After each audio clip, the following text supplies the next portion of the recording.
Hello guys, welcome back to my channel. আমি চলে আসলাম আবার একটা নিউ ব্লগ নিয়ে। আমি আগের ভিডিওটাতে বলেছিলাম যে আমার এক্সাম চলছিল, সেই কারণে আমি এডিট করার টাইম পাইনি বলে ভিডিওগুলো পোস্ট করতে পারিনি। কয়েকটা আগের বছরের ভিডিও রয়ে গেছে, পুজোর সময় দু একটা বেশি নেই, সেগুলো পোস্ট করবো এখন। আসলে এডিট করতে একটু বেশি সময় লাগে, আর কোনো ফাঁকা রুম ছাড়া এডিট করা যায় না, নাহলে ব্যাকগ্রাউন্ডে বাজে সাউন্ড চলে আসে আর সেটা ভিডিওটা পুরো নষ্ট করে দেয়। আর বেশি বকবক না করে এবার তোমাদেরকে বলে দিই আজকে আমি কোথায় চলে এসেছি। আজকে আমি চলে এসেছি নবদ্বীপের সিরামে। তোমরা যদি লোকেশন জানতে চাও তাহলে আমাকে অবশ্যই কমেন্ট করো, আর আমি ডিসক্রিপশনে দিয়ে দেবো লোকেশন।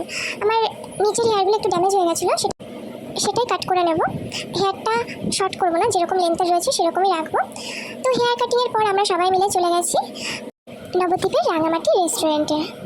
আমরা নবদ্বীপে এসেছিলাম সকাল 11টার পর, আর হেয়ার কাট করতে একটু টাইম লেগে গেছে, কারণ যার কাছে হেয়ার কাট করবো আমি সে খাচ্ছিল, তাই একটু বেশি টাইম লেগেছে। আর এখন প্রায় 2:30টার বেশি বাজে, 2:45 বেজে গেছে, তাই সবার খুব খিদে পেয়েছে বলে আমরা সবাই চলে আসলাম এখানে। আমি নবদ্বীপে এই ফার্স্ট টাইম কোনো রেস্টুরেন্টে আসলাম, কারণ যদি কোনো রেস্টুরেন্টে যাওয়া হয় তাহলে আমি সবসময় কৃষ্ণনগরের দিকে কোনো রেস্টুরেন্টেই যাই, এইদিকে সেরকমভাবে কোনোদিন আসা হয়নি। বাড়ি থেকে আমি খেয়ে এসেছিলাম অলরেডি একবার, তাই আমার সেরকম বেশি খিদে ছিল না, তাই আর বেশি খাবার নিইনি। আমরা এখানে নিয়েছিলাম চিলি চিকেন, এগ হাক্কা নুডল, আর নিয়েছিলাম ফ্রাইড রাইস। অ্যাট লাস্ট একটা মকটেল নিয়েছিলাম, যেখানেই যাই সেখানে একটা করে মকটেল নিই, কারণ খাওয়ার শেষে মকটেল ছাড়া ভালো লাগে না। খাওয়া দাওয়া শেষ হওয়ার পর বাইরে এসে কিছু ফটোস তুলে নিলাম, আর ভেতরে কয়েকটা ফটো তুলেছিলাম, কারণ আজকে সেভাবে ভিড় ছিল না। এবার চলে যাচ্ছি আমরা বাড়ি। তো চলো গাইস, তোমাদের সাথে আবার দেখা হচ্ছে নেক্সট ব্লগে। ভিডিওটা ভালো লাগলে অবশ্যই লাইক কমেন্ট শেয়ার করে দিও। তোমরা সবাই ভালো থেকো, টাটা।